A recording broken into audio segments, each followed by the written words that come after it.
little video to follow up to something that really interesting that came up in class last week. So we were looking at the 2022 paper 1, the reading comprehension task.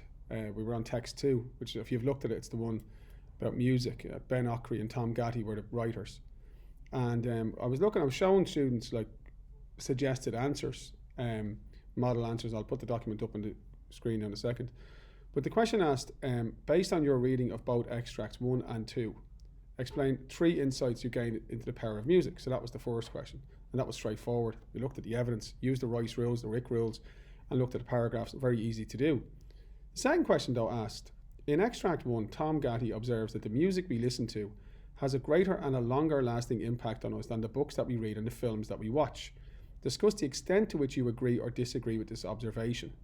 Now, that was a really, really interesting question because it was a personal response question.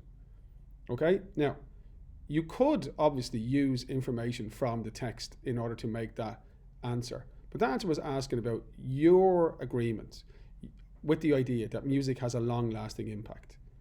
You could talk about that from the text, but the text doesn't mention books and the text doesn't mention films. So clearly the structure of the question was designed to get students to talk about their own experience of music and or their own experience of books and or their own experience of films. Now, what I found really interesting was I looked at just a structured paragraph in response to that. I'm going to bring it up on the screen in a minute. And a student put her hand up, and it was brilliant. I've always learned the things as a teacher that I've learned over the years. I've learned from students. Okay, so I want to make it clear this was a great contribution that was made, and the student put their hand up and they made a comment about the answer, which is the reason I'm making this video. So we're going to look at the answer that I wrote, the paragraph I wrote, and then we're going to come back to what the marking scheme said in terms of that question. Okay, so here we go.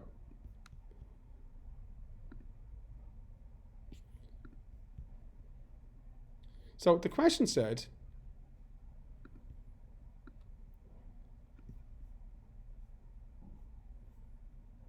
in extract 1, Tom Gatty observes that the music we listen to has a greater and longer lasting impact on us than the books that we read and the films that we watch. Discuss the extent to which you agree or disagree with this observation. Okay? Now, I said that this was a good paragraph. Let's have a quick look at it. Okay? So a little opening. I agree that music can have a great and long lasting impact. However, I do not agree that this impact is greater and longer lasting than the impact of the books we read or the films we watch. So that's nice and question facing, and I understand where you stand on the question, and off you go, right? So that's what you want with a little introduction, okay?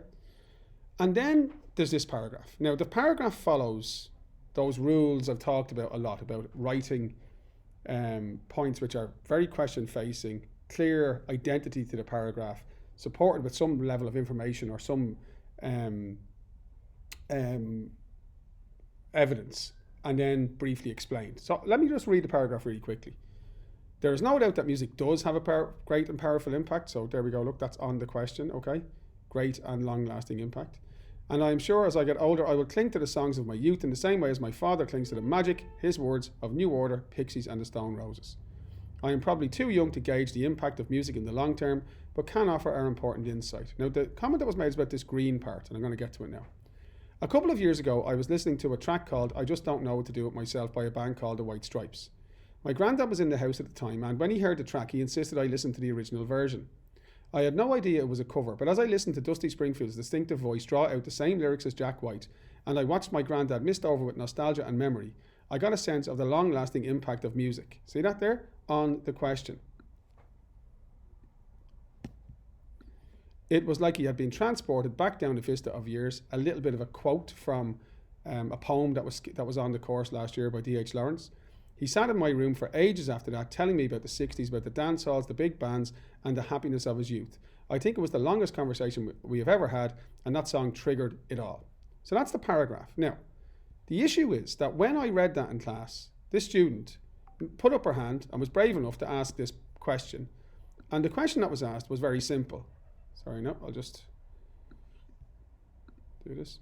The question that was asked was very simple. Well, it wasn't actually a question, it was more a statement, okay? And the statement that was made was, if I wrote that in class, the green bit, the student said, my teacher would say that's waffle, okay?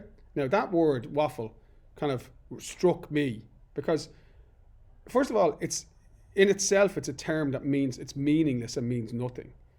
But also it's a term that, to me, I question the use of that term when talking to students about their work. Because I think what it does is, if it's misinterpreted, and I would never think that's being used deliberately negatively, but if it's misinterpreted, it can create fear in the student about being original. Now, I just want to show you what the marking scheme said about how to grade that question, okay? So this is the marking scheme. It said, expect candidates to discuss the extent to which they agree or disagree with the observation that the music we listen to has a greater and longer lasting impact on us than the books that we read and the films that we watch. So, easy. That paragraph clearly did that. But the thing that comes after it is the key. It says, pay particular attention to the quality of the discussion. Allow for a wide variety of responses. Now, I think this is the thing that I wanted to make clear, because I didn't have time at the end of the class the other day when this came up. It was such a good question. English is by its very nature subjective. So what one teacher might think is really good quality response, another teacher might have issues with, okay? But fundamentally, the marking scheme is the marking scheme for the Leaving Cert. And the marking scheme is PCLM, Purpose, Coherence, Language and Mechanics. That paragraph that we just read was on task, okay? Really on task. It was certainly about music and whether or not it's long lasting. The student then offered a coherent response because they made that statement and then they supported that statement with evidence. Now, in that case, the evidence that was given is what we call anecdotal evidence. And it was very detailed anecdotal evidence. It mentioned the names of some bands that Dad was into. Then it mentioned the name of the band, The White Stripes, the song, I Just Don't Know What to Do With Myself, the fact that it had been a cover version by a singer called Dusty Springfield, and the story about the granddad hearing that song and talking about how great things were in the 60s. And that story, that anecdote, supports the thesis that music has a great and long-lasting impact.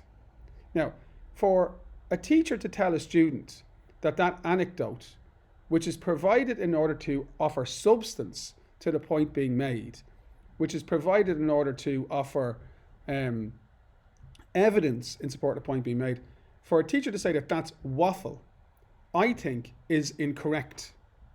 What teachers, I hope, are encouraging you all to do is write answers that are question-facing and purposeful and evidence-based, and sometimes the evidence that you're providing, for example in personal essays or in speeches, in the creative writing questions, and this was a creative writing task, it wasn't an analytical task, because the answer to this question was not actually in the passage.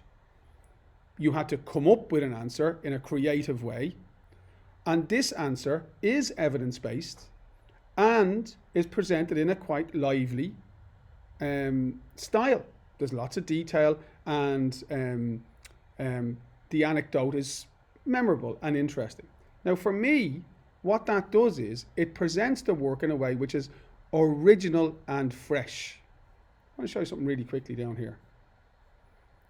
So, as you know, it is really important to be aware of what the marker's looking for. Look at this in the, I'll be doing work on composing soon. Look at this in the composing section. Look, purpose, originality and freshness. Look at this, purpose, originality and freshness. Purpose, originality and freshness. In response to every single task that was set last year, and every year, in the composing section, the examiner is told, look out for originality and freshness. And what that means is somebody who's writing in a way which is, yes, question-facing, you've got to deal with all of the elements of whatever the task is, but then in a way which is distinctive, which has their own voice. And that, therefore, opens the door, where appropriate in certain types of questions, for you to use anecdotal evidence.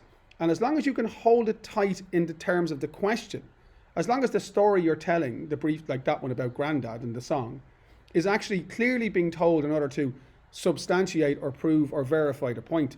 In that case, the point was that music has a long-lasting impact. Well, then it is not only is it not that term waffle, which again, as I think, is a terrible phrase to use, because it makes people afraid of being original.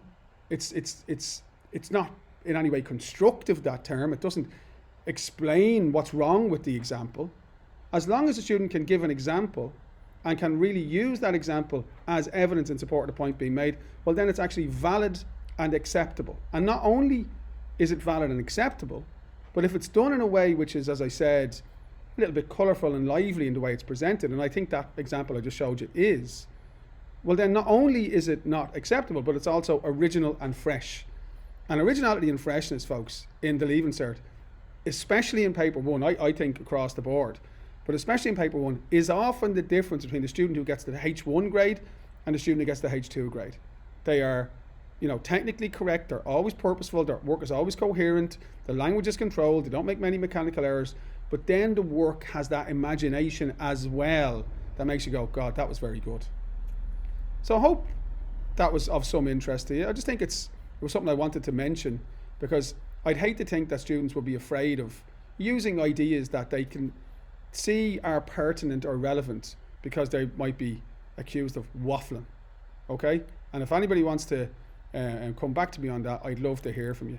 Don't forget, if you thought that was on any use, do us a favour and give it a thumbs up. And sure, there you go. Thanks a million, folks.